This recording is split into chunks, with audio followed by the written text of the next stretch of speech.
بەهۆی بوومەلەرزەکەی شەوی 12 مانگ زیانێکی زۆر بەر فەرمانگە حکومیەکانی قەزای شارەزور گەیشتووە و بەو هۆیەوە بەشێکیان داخراون و هەندێکی تریشیان ئاستەنگی جدیان بۆ دروست بووە.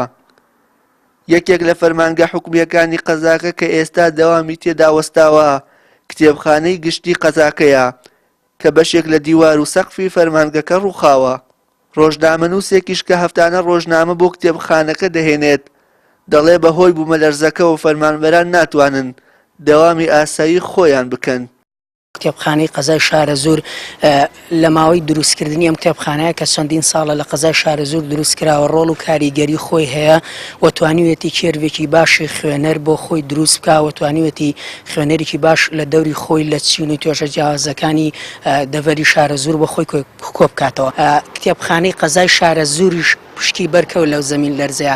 ئەبین هەرچەند پایەکانی بەهێز بوو بەڵام درزی تێکەوتووە وەکو خۆشتان لە وێنەکانە تۆمارتان کردو ئەبینین زیانێکی زۆری بەرکەوتووە. پێم وایە ئەوەی کە ئەو کارەساتە لە ناوە زیانێکی زۆری بەناو کتێبخانەکە گەیاندووە. خۆشبەختانە کارمەندەکان داوامی خۆیان کردو بەڵام کارەساتە گەیشتووەتە ئەو ڕادەی کە داڕمانێکی زۆر لە ناو بینایی کتێبخانەی شارەزور دروست بووە وەکو پێویست داوام ناکرێ. حەقی خۆشیانە لەبەرەوەی تۆ لە شوێنێکە داڕما بێت و بلۆک و بەرد داڕما بێ بەسەر تا چۆن نەتوانی دەوام بکەیت.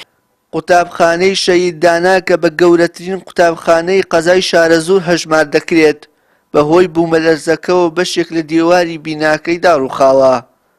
بەوەی ئەو کارەسەتە سروشتەی کە هەرێمی کوردستان و ناوچەکەی گرتووەتەوە بۆ هۆی ڕووخانی هەندێک باڵەخانەوە وەها زەرەوزیان بە هەندێک باڵەخانە و بینایی خوێندنگەکان گەشتووە و لەو نێوەندەشدا ئامادەی شەهید دانا زیانێکی زۆری پێگەیشتووە. گەر هاتوو ئەم کارەساتە لە کاتی داوامدا بۆیە ڕەنگە چەندەها شەهید دانای تر لە خوێندنگاکەماندا شەهید بووایەوە. ئێستا کە ئێمە داوامان کردوێتەوە لەبەر حاڵەتێکی زەروری بۆەوەی کە خوێندنگاکەمان و خوێندکاران لە کاتی تاقیکردنەوەی دابوو بۆ کەموکورتیانەی کە لە بینایەکەدا هەبووە زیاتر قەبارەکەی زیاتر کردو بۆ پێی کە ئێمە بەر لەوەی ئەم خوێندنگا وەرگرین بە راپۆرتی سەر خۆمان ئاگادار کردەوە کە چەندەها 32 حاڵەتی کەموکورتی لە بینایەکەدا و ڕەوانەی سەرەوەمان کردو بەڵام بەداخەوە گوێیان لێ نەگرتین وەروەها بیناکەیان وەرگرتوێتەوە.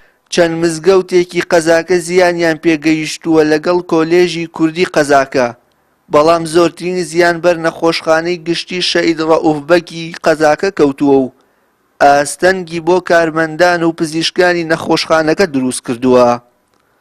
ئێرە یەکێک لە قاوشەکانی نەخۆشخانەی گشتی شەهید ڕەئوفبەکی قەزای شارەزورە. لێرە لە کاتی بوومەلەرزەکەدا زیانێکی زۆری بەرکەوتووە. بەشێک لە کارمەندان و پزیشکانی نەخۆشخانەی گشتی شەهید ڕەئوفبەک دەڵێن ئەگەر بەهاتایە و کاتی بوومەلەرزەکە لە کاتێکی دیکە یاخود ڕۆژا بووایە ئەوە مەترسی جدی لەسەر گیانی نەخۆشەکان دروست دەکرد. وشیار محەممەد کەناڵی ئاسمانی پەیام قەزای شارەزور.